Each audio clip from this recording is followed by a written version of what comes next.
Assalamualaikum warahmatullahi wabarakatuh. Shalom, Om Swastiastu, Namo Buddhaya, dan salam kebajikan untuk kita semua. Perkenalkanlah, kami dari tim Soekarno yang berdiri selaku tim kontra. Dengan saya sendiri dan Asar selaku bicara pertama, ada pun rekan saya Cheris yang selaku bicara kedua, dan rekan saya Revanza Almer selaku bicara ketiga. Pada perdebatan kali ini, kami tidak setuju dengan pasal penghinaan terhadap Presiden dan Wakil Presiden dalam KUHP terbaru. Selamat menyaksikan. Di tengah pusaran kegelapan, kesalahan kerap kali dimaklumkan sebagai kebenaran. Namun, jangan sampai kesalahan dalam pasal penghinaan terhadap presiden dan wakil presiden kerap dimaklumkan atas dasar kebutuhan. Padahal sejatinya, eksistensi dari pasal ini tidaklah mampu untuk melindungi martabat dari presiden dan wakil presiden. Justru, pasal ini berpotensi untuk disalahgunakan. Dewan Jering terhormat, Indonesia merupakan negara yang sangat menjunjung tinggi adanya demokrasi. Sebagaimana yang diamanatkan dalam pasal 28E Undang-Undang Dasar Negara Republik Indonesia tahun 45, bahwa setiap orang berhak atas kebebasan berserikat, berkumpul, dan menyampaikan pendapat sebagai hak asasi manusia. Hal ini menjamin hak setiap individu untuk menyampaikan pendapat mereka secara bebas. Namun Dewan Juri terhormat, sejatinya pasal penghinaan terhadap presiden dan wakil presiden ini justru akan mencederai hak asasi manusia itu sendiri. Padahal, hak asasi manusia merupakan hak yang melekat dan wajib dihormati, dijunjung tinggi, dan dilindungi oleh negara serta pemerintahan. Dewan Jering terhormat, kehadiran kami selaku tim kontra pun mendambakan adanya sistem hukum yang ideal untuk mengatasi kasus-kasus makar, seperti penghinaan yang terjadi di Indonesia. Namun, pasal penghinaan terhadap presiden dan wakil presiden bukanlah jawabannya Dewan Juri. Tetapi sistem hukum yang ideal dapat terwujud apabila terdapat regulasi yang memiliki substansi dengan parameter, pengaturan, dan dampak yang baik untuk memberikan keadilan bagi seluruh pihak, khususnya masyarakat. Dan bukanlah pasal yang memberikan kekuasaan penuh kepada presiden dan wakil presiden selaku kepala pemerintahan dan kepala negara. Pasal penghinaan terhadap presiden dan wakil presiden terbaru justru akan membuat kebebasan masyarakat dalam menyampaikan pendapat terancam hingga menyebabkan hilangnya check and balances karena membuat kekuasaan eksekutif menjadi lebih dominan dari kekuasaan lain. Adapun argumen kami alasan tersebut landasi oleh dua bangunan argumentasi kami. Yang pertama, eksistensi pasal penghinaan presiden dan wakil presiden tidak sesuai dengan maruah negara Indonesia sebagai negara yang menjunjung tinggi adanya demokrasi. Yang kedua, munculnya ambiguitas terhadap terminologi menyerang dalam pasal ini dapat memicu potensi penyelewengan kekuasaan. Substansi dan penerapan dari pasal penghinaan yang diharapkan dapat mengakomodir dan martabat presiden hanya justru membuktikan ketidakefektifan dari pembaharuan hukum yang ada. Sehingga Dewan Juri terhormat, melihat dari ketidakefektifan pasal ini kami mempertanyakan apakah regulasi tersebut layak untuk disahkan. Oleh karena itu, Dewan Juri terhormat, dibutuhkan sebuah langkah baru yang kiranya dapat mewujudkan sistem hukum yang baik dan ideal. Dan kami di sini hadir dengan memberikan mekanisme solusi yang tentunya lebih efisien dan komprehensif, yaitu dengan melakukan judicial review terhadap pasal penghinaan tersebut dengan menerapkan parameter yang lebih jelas, serta meninjau mensreah dari si pelaku penghinaan. Dan jika uji coba tersebut tidak membuahkan hasil yang baik, pasal penghinaan terhadap presiden dan wakil presiden dapat mengadopsi undang-undang penghinaan dari negara yang memiliki indeks demokrasi yang baik. Sekian dan terima kasih. Edmund Burke pernah berkata, "The greater the power, the more dangerous the abuse." Semakin besar kekuatan, semakin berbahaya penyalahgunaan. Sejatinya, kekuasaan yang tidak memiliki kontrol akan cenderung semakin merajalela, bertransisi menjadi sumber penyimpangan yang sangat sukar dikalahkan. Perkenalkan saya Cherry Syam selaku pembicara kedua dari tim Soekarno akan melanjutkan bangunan argumentasi dalam menyatakan ketidaksetujuan kami terhadap mosi perdebatan hari ini. Memasuki bangunan argumentasi kami yang pertama, eksistensi pasal penghinaan presiden dan wakil presiden tidak sesuai dengan marwah Indonesia sebagai negara yang menjunjung tinggi demokrasi. Dewan Juri yang terhormat, hak berekspresi atau menyatakan pendapat merupakan hak yang telah mutlak dijamin oleh pasal 29E UUD NRI 1945. Selain itu, eksistensi daripada pasal ini juga berpotensi melanggar pasal 25U nomor 39 tahun 1999 tentang hak asasi manusia yang merupakan implementasi dari prinsip kebebasan berpendapat dan ekspresi dalam konteks HAM di Indonesia. Yang mana Dewan Juri yang terhormat, pasal penghinaan dalam 219 KUHP secara gamblang telah berkontradiksi dengan pasal 25U nomor 39 tahun 1999 dan berpotensi mengancam kebebasan berekspresi karena dapat disalahgunakan oleh presiden dan wakilnya. Dewan Juri yang terhormat, bayangkan saja jika nantinya penerapan pasal ini digunakan untuk melindungi kepentingan atau kebijakan pemerintah yang tidak relevan dengan kepentingan rakyat. Hal ini akan mencederai asas demokrasi yang sangat dijunjung tinggi oleh Indonesia. Dalam menjalankan profesinya sebagai eksekutif, Profesor Jimli Ashidik pernah menyatakan bahwa presiden diibaratkan seperti sebuah institusi, bukan makhluk hidup yang mempunyai hati dan perasaan. Maka dari itu, apabila presiden merasa dihina, ia bisa mempermasalahkan secara hukum dalam kapasitasnya sebagai seorang individu, bukan sebagai institusi dari presiden. Dalam konstruksi tersebut, sejatinya setiap komentar maupun cibiran publik adalah bentuk penilaian atas kinerja dari presiden dan wakilnya.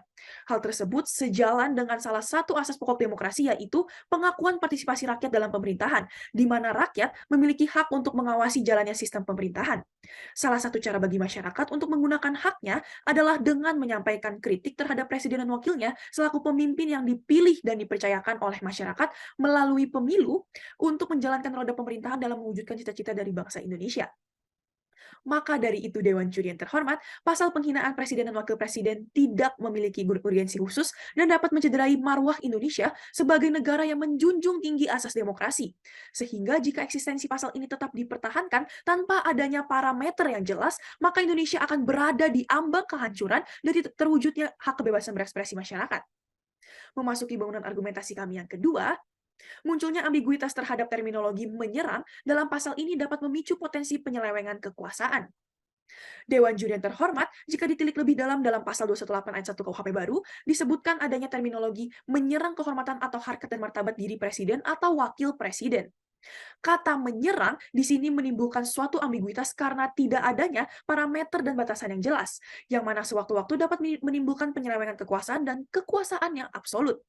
Bahkan Dewan Juri yang terhormat, pasal ini sangat bertentangan dengan teori kontrak sosial yang dicetus oleh Jean Rousseau, bahwasanya masing-masing individu, yaitu masyarakat, melimpahkan segala hak perorangannya kepada komunitas, yaitu pemerintah, salah satunya eksekutif itu sendiri.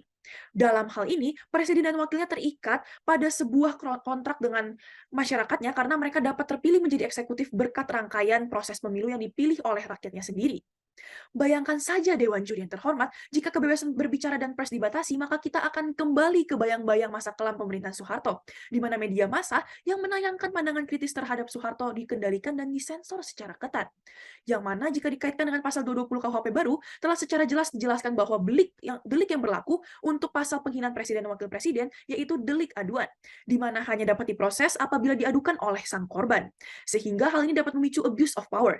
Dengan demikian, Dewan Juri yang terhormat, apakah kita ingin kembali ke masa-masa kelam penyelewengan kekuasaan seperti yang terjadi pada Orde Baru?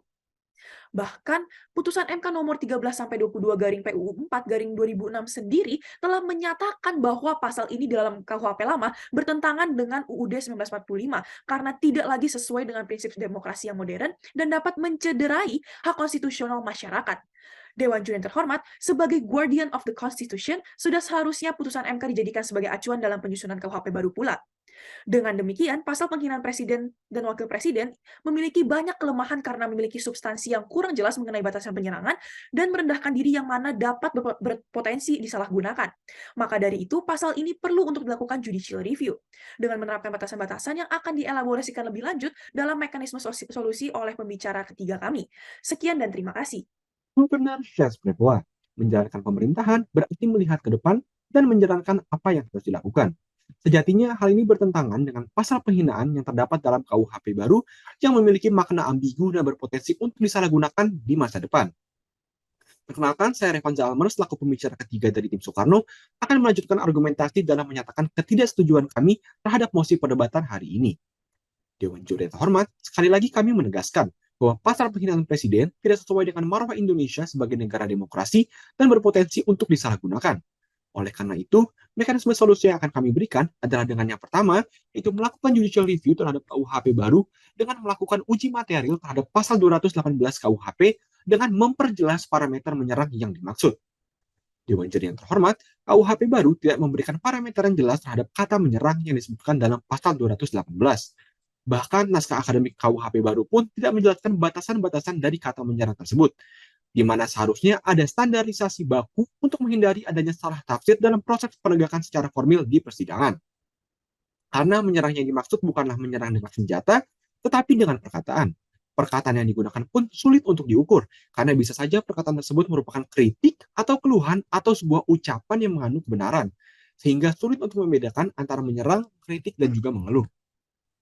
Tentunya hal ini akan menjadi berbahaya di mencuri terhormat, karena pasal tersebut mengandung ambiguitas yang kemudian menjadi multitafsir, sehingga ketidakjelasan tersebut dapat berimplikasi terhadap penyalahgunaan oleh aparat penegak hukum seperti kepolisian, kejaksaan, bahkan presiden itu sendiri.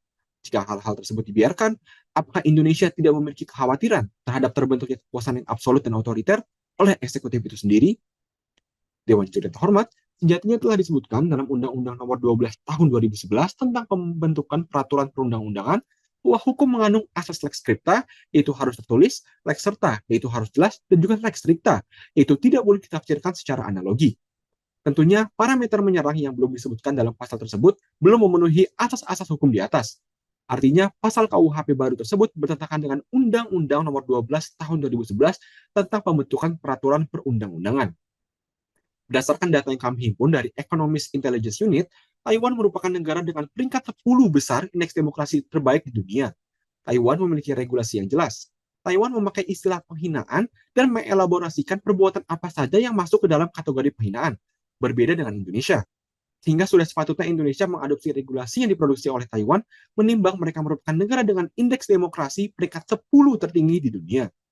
Dengan demikian, di sini kami menyarankan untuk memperjelas parameter dengan menambahkannya dalam pasal penjelasan yang memenuhi unsur-unsur berikut ini, yaitu pernyataan yang tergolong dalam kategori menyerang adalah jika pernyataan yang disampaikan menyerang kehormatan pribadi seseorang dan menyebabkan gangguan serius.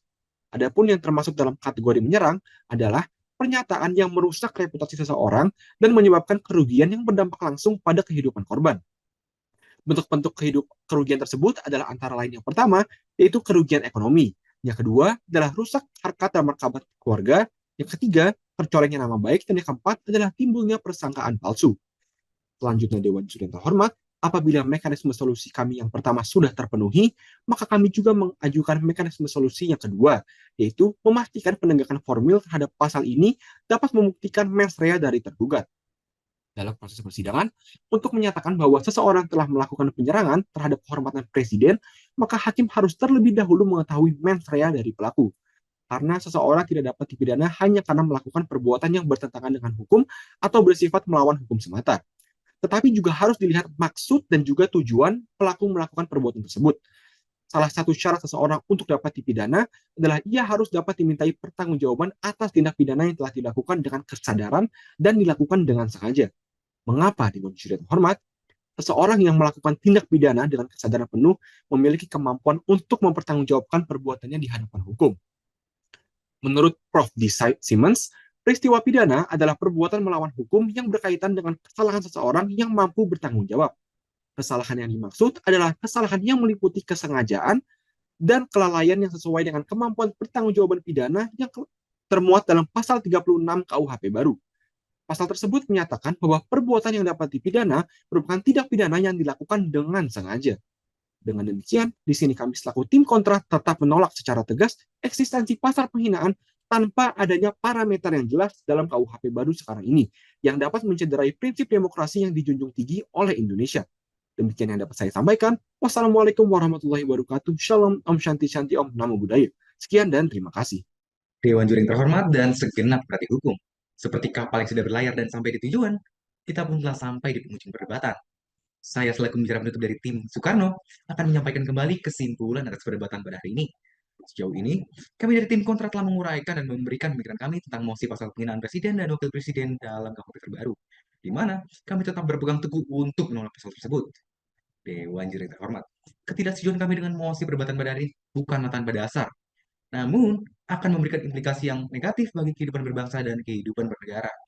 Seperti yang telah ditegaskan oleh pembicara kedua dan ketiga kami sebelumnya, bahwa pertama, presiden merupakan suatu institusi bukan makhluk hidup yang mempunyai hati dan perasaan. Artinya, jika presiden merasa dihina, ia dapat melaporkan hinaan tersebut sebagai hinaan pribadi, bukan sebagai institusi sebagai presiden. Tapi yang kedua, kelemahan substansi dalam pasal pemilihan presiden dan wakil presiden dalam pasal 218 dan 219 yang berupa ketidakjelasan parameter serta batasan dari pasal penghinaan berpotensi untuk disalahgunakan oleh presiden, di mana presiden merupakan sebuah jabatan politik dan siapapun yang memegang jabatan tersebut dapat menyalahgunakan pasal tersebut dan tentu hal ini akan mengancam kebebasan masyarakat dalam menyampaikan pendapat.